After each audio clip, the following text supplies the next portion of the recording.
Hi there, good morning, Ria from Maisie Moo. Jumping on quickly to show you how to sew together the new EasyStitch lipstick or lip gloss chapstick case. Now, this is going to come in two sizes. You've got the long one, which will fit a lip gloss or a longer lipstick.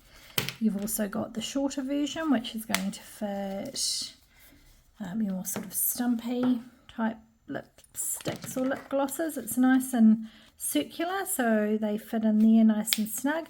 You can even fit a lighter in here. So you've got the two options, and in each size option you're going to have we've got three different closure designs. So you've got the curved, the square, and today we're going to sew up it's like a scallopy, fancy scallop. Right, so I've just cut a small one out this morning. Right, so let's get started. The first thing you want to do is attach your snaps. Now I'm going to be sewing this today in black so that you can see it. So I might just go with some black snaps. Let me grab those. Okay, so I've got my cam snaps. We'll attach those. Now these are size 16 cam snaps, original cam snaps. You can use the size 20. You can just see they're slightly bigger if we look at these ones here, but they do exactly the same thing. I sometimes just like the slightly smaller ones for projects that are a little bit smaller. So let's pop them on.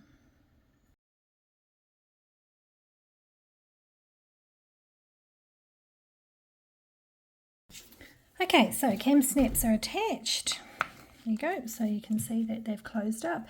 Now you can choose to attach at the base here a split ring if you've got split rings, the 1-inch split rings, or I found some D rings for 10 cents at my local, it's called AJ's, it's like an emporium. You can get these from haberdashery shops or online. It's just a 1-inch D-ring they're called, but they're really quite good for this because they sit flat internally, but you've still got a nice strong attachment at the end to pop on if you've got, on your keys or hardware or anything like that. So let's get started. We're going to be using embroidery floss today, and that is going to be threaded through a wide-eyed embroidery needle. Now you want a nice big knot at the end. You don't want it to pull through the holes. I say this every time, but if you want to reinforce your stitch or reinforce so that it doesn't pull through, you just add a touch of glue. So I'm going to take it through near the base, not all the way down, because we're going to be tying it off internally as well. So first of all, we've come in from behind, and then I'm wanting to sew. I'm going to be sewing so that we make a tube. You can see we've sort of got like a tube there. Now this is a little bit trickier because you will have to sort of go in and out. You'll see what I mean as we go along, but instead of going through and pulling your thread through, you're going to go in and then come back out and then pull your thread through. So that creates the tube sort of look that we're going for. So I'll go down and then we'll go back up. So we want to go to the next stitch. You can see I'm going to take it through this side here and come back out to feel for the hole, because they're not so cleanly cut, but that's fine because it's still there. There we go, and back out.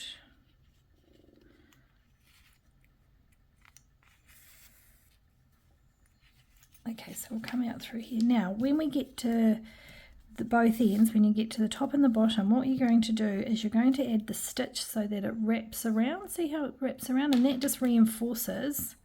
So what you do is you take it through both your holes.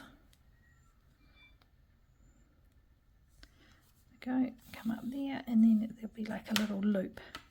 You can do that twice if you want to, make it nice and strong, but that should be strong enough. Right, so then we're going to start stitching back up the way again. So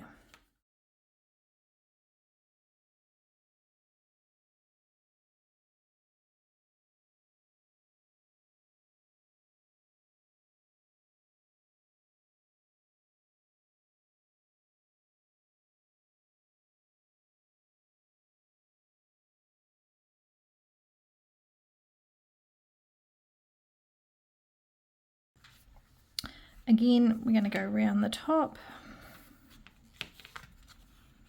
like that and back through.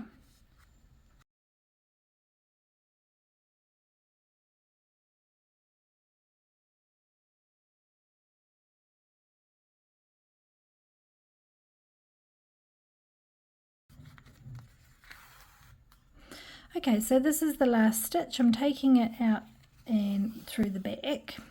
Okay, so what you want to do is once you've made your last stitch, you want to bring the needle back through, but you're pulling it through your 2 layers of faux there. I'm going to make a loop. I'm taking it out just through the base. Okay, so you can see you've got your loop there. Want to bring the needle back through, and when you pull, you can feel it. It's creating a knot just underneath that seam. I'm going to do that twice. Okay, so we're doing that twice. We've got the loop again. Make sure you pass your needle through that.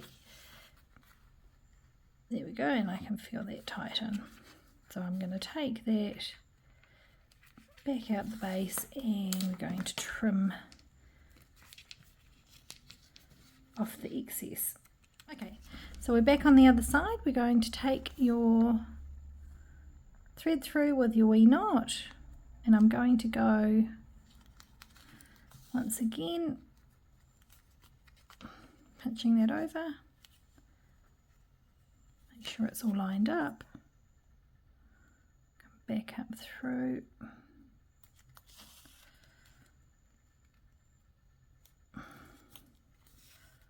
Okay, so remember your wee loop, just to reinforce that stitch at the base.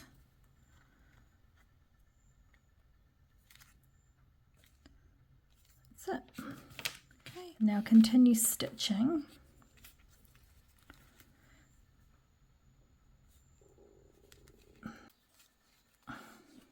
Okay, so you can see we've caught up with our stitches there, so you've got your solid stitch, but we have to still do the straight stitch. Back to the top. Make sure it goes through both holes. That's it. And just push your needle through at the next hole.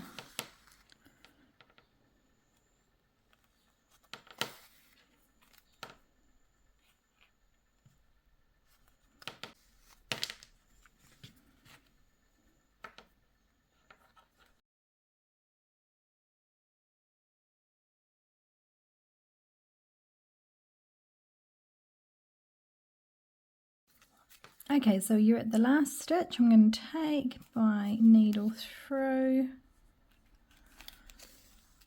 So, right, and all we need to do is tie that off.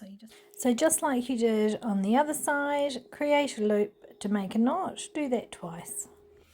Okay, so there we go. We've sewn that together. You've created like a wee tube there. We just want to trim that thread off, and that will fit. We'll try the wee lip gloss. There we go. So it's got the fancy edge. We've sewn both sides. I would suggest using a thread that is probably the same colour as your faux or the backing, so that you don't see it quite so much, but I've obviously done this on purpose so that you can see the stitches, but no, I'm happy with those. I do hope that's straightforward enough. The stitching, it's a little bit different to the normal way that we do the Easy Stitch. If you really are struggling, there is another option, and that is instead of sort of folding around, you can just hold your faux leather flat and then stitch up and stitch up and down. What it will do is it will create, this is just a wee prototype, but it will create a pouch with a flat back like that. It won't be as round, but that is actually another design option if you prefer, especially if you're wanting it to sit flat against something. But yes, so you have got that option, although I prefer the way that this is, sort of like more of a tube look, and it's nice and strong, you know, with your D-ring on the end or your split ring. Okay, so if you have any questions, just let me know. I've been trying to work on a wee rabbit Simply Sailor. I'm not sure about that. If you do watch this and you like it, let me know. But this is for the lipstick holder. As I say, 2 sizes, 3 designs, so you've got 6 options, and you really are simply stitching up and down, attaching snaps, and you have yourself a cute little pouch. I hope you enjoyed watching that. Thank you.